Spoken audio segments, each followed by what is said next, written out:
오늘은 나를 보내셨나이다 라는 제목으로 하나님의 말씀을 함께 나누겠습니다. 창세기 45장 앞부분은 정말 극적인 장면이라고 할 수 있습니다. 큰 화해가 일어나게 되었습니다.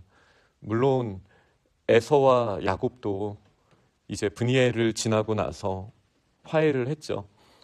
그 모습이 있었지만 그 장면과 비교할 수 없을 정도의 규모와 그리고 상세함이 이 본문 안에 들어 있습니다.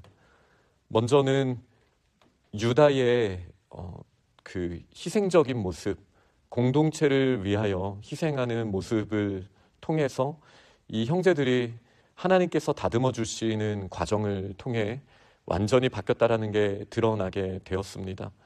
그리고 나서 이 장면을 본 요셉은 정을 억제하지 못하였다라고 오늘 본문 시작 때 이야기를 합니다. 모든 사람을 물러가게 하고 형제들에게 요셉을 드러내게 되었습니다. 그는 큰 소리로 울게 되었습니다. 이 눈물 안에, 이 울음 안에는 정말 복합적인 마음이 들어있죠. 그동안 억울했던 마음과 더불어 그리고 그 모든 내려갔던 만큼이나 다시 일으켜 주시고 올려 보내주시는 것에 대한 감정의 반응이라고 할 수 있겠습니다. 그리고 나서 이제 본격적인 화해의 모습이 일어나게 됩니다. 저희는 이 장면에서 성경이 말하는 이 용서와 또 하나가 됨에 있어서의 원리를 다시 보게 됩니다. 예수님의 반복적인 가르침 안에 어떤 부분이 분명하게 있냐면 우리가 용서해야 되는 것은 횟수를 제한할 것이 아니라 몇 번이라도 해야 되는 것은 당연한 일이다라는 말씀이 있죠. 그 이유는 주께서 우리를 먼저 용서하셨기 때문입니다. 그러나 용서의 선제 조건이 있습니다. 바로 잘못한 사람이 그의 잘못을 인정하는 과정은 반드시 필요하다라는 것입니다. 때로는 시간이 걸립니다. 오늘 본문처럼 20년이 걸릴 수도 있습니다. 물론 더 빨리 될 수도 있겠죠.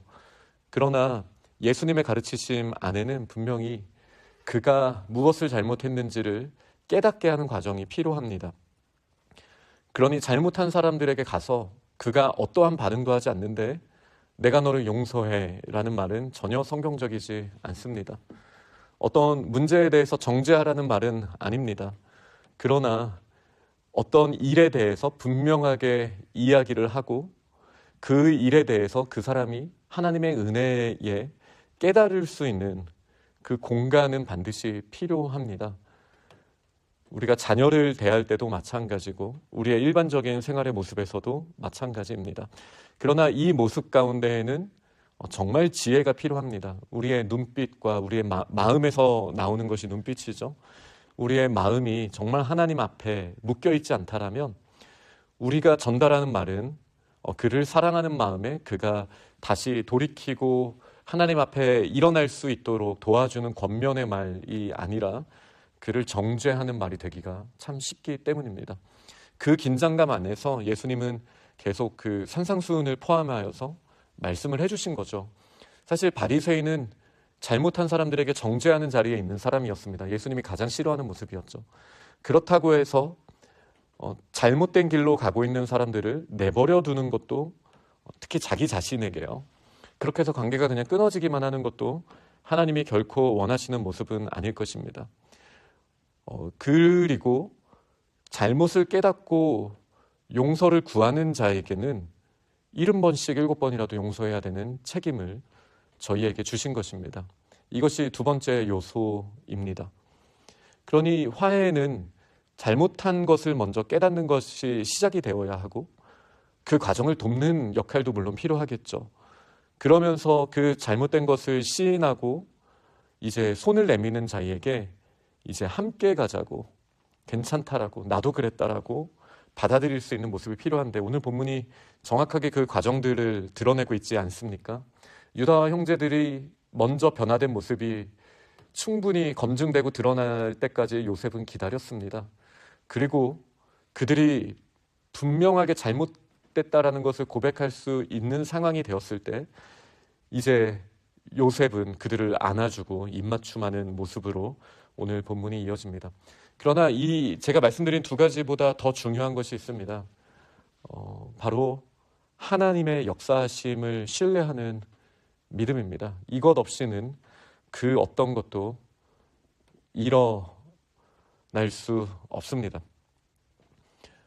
유대인들에게 이제 중요한 역사적 인식이 있습니다. 유대인들이 과거에 어려움을 참 많이 겪었잖아요. 홀로코스트 박물관 야드바셴이라는 곳이 예루살렘에 있는데 거기도 마찬가지입니다. 이 야드바셴이라는 이름 자체가 이제 기념물, 기억하다라는 거랑 연결이 되거든요. 그들이 하는 말이 용서는 하는데 잊지는 않겠다라는 이게 모토 같은 유대인의 정신입니다. 저는 개인적으로 이해는 됩니다. 왜냐하면 역사를 잊어버리면 결국은 반복될 수 있다라는 역사 인식이 그들에게 있는 것이죠. 그러나 이것을 뛰어넘어야 합니다. 용서한다라는 것은 과거에 대해서 내가 가지고 있는 그 감정과 이 모든 것을 잊고 다음 단계로 가는 겁니다. 그러려면 세 번째 단계가 너무나 중요한데, 단계라는 말을 하면 순서가 들어가는 것 같아서 오해될 수 있고요. 제가 말씀드리려고 하는 세 번째 파트가 정말 중요한데 그 부분이 하나님의 일하심이라고 제가 말씀드렸습니다. 요셉이 지금 어떻게 말하고 있습니까? 하나님이 생명을 구원하시려고 나를 당신들보다 먼저 보내셨나이다. 물론 형제들의 악의가 있었어요. 형제들이 못된 짓을 했습니다. 형제들이 죽이려고 했습니다. 그런데 우리의 시선을 형제들과 나라는 두 가지 축 안에서만 고정하고 있다라면 우리는 진정한 의미로 용서할 수도 없고 진정한 의미로 잊을 수도 없습니다. 그러나 형제들이 연약하지만 그 연약한 형제들을 다시 회복시키실 수 있는 하나님을 바라볼 때, 동시에 연약한 형제들을 통해서도 더 큰 역사를 위해 일하시고 계신 하나님을 신뢰할 때 우리는 비로소 이해되고 그리고 용납이 되어지는 것입니다. 그러니 정말 중요한 것은 살아계신 하나님을 우리가 바라보고 신뢰하는 믿음입니다. 지금 요셉의 말을 보십시오. 요셉은 하나님께서 역사하신 일에 대해 고백합니다. 그리고 제가 아까 읽어드렸던 5절뿐만 아니라 8절을 봐도 7절을 봐도 하나님이 큰 구원으로 당신들의 생명을 보존하고 후손을 세상에 두시려고 나를 당신들보다 먼저 보내셨습니다. 지금 상황을 말합니다. 2년 동안 흉년이 있었습니다. 5년 동안은 더 심해질 것입니다. 라고 요셉이 말합니다. 2년이면 제가 퍼듀에 온 기간에 가깝잖아요. 제가 온 지 2년 2개월이 됐으니 어떻게 보면 짧다라고도 할 수 있지만 결코 짧지 않습니다. 근데 그 2년이 지난 것보다 더 긴, 2배는 더 긴 5년의 흉년이 아직 남아있다라고 말하는 상황에서 이 고백이 있다는 거예요. 모든 것이 다 잘 풀리고 풍년만 된 상황에서의 고백이 아니라는 거예요. 여전히 상황은 힘듭니다. 여전히 어려움이 있습니다. 그러나 지금 요셉의 고백은 무엇입니까? 그 남아있는 흉년까지도 지나갈 수 있도록 하나님께서 지금 나를 먼저 보내셨다. 하나님의 일하심을 보고 있는 거예요. 8절도 뭐라고 합니까? 그런즉 나를 이리로 보낸 이는 당신들이 아니요 하나님이시다. 물론 이 말을 형들이 하면 문제가 있죠. 우리가 그런 것 같았지만 하나님이 그렇게 하셨어 라고 말하면 정말 하나님의 크신 용서하심을 이해하지 못하는 것이죠. 그러나 용서하는 사람의 입장에서 이렇게 바라본다라면 그들도 회복되고 하나님의 크신 일을 볼 수 있는 기회가 되는 것입니다.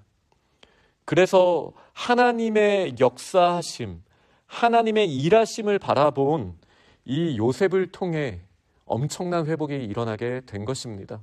그리고 창세기에서 거의 진정한 의미로는 처음으로 하나님의 역사 안에서의 참 회복이 대규모로 일어난 것을 저희가 보게 됩니다. 그리고 여기서부터 이스라엘이라는 나라가 본격적으로 시작이 된다라고 저희는 볼 수 있겠습니다. 말씀을 맺겠습니다. 용서는 하나님의 일입니다. 이 하나님의 일이라는 말은 여러 가지 의미를 가지고 있습니다. 잘못한 사람의 마음을 기경하셔야 됩니다. 용서하는 사람에게는 하나님의 먼저 용서하심의 그 깊은 은혜를 가득 채워주셔야만 이 일이 가능합니다. 그러니 우리는 회복하고 앞으로 나아가는 이 모든 과정 가운데 하나님의 역사하심, 계획하심, 미리 예비하심, 그러면서도 연약한 것을 일으키시고 이미 꼬여있는 것도 푸시고 모든 것을 합력하여 선을 이루게 하시는 하나님의 크심을 바라볼 때 진정한 용서가 일어나게 되고 이 용서에서부터 하나님의 나라의 큰 회복이 일어난다는 사실을 우리가 꼭 기억하고 오늘도 하나님의 나라를 확장해 나아가는 믿음의 사람들이 다 되시기를 간절히 축원합니다. 아멘.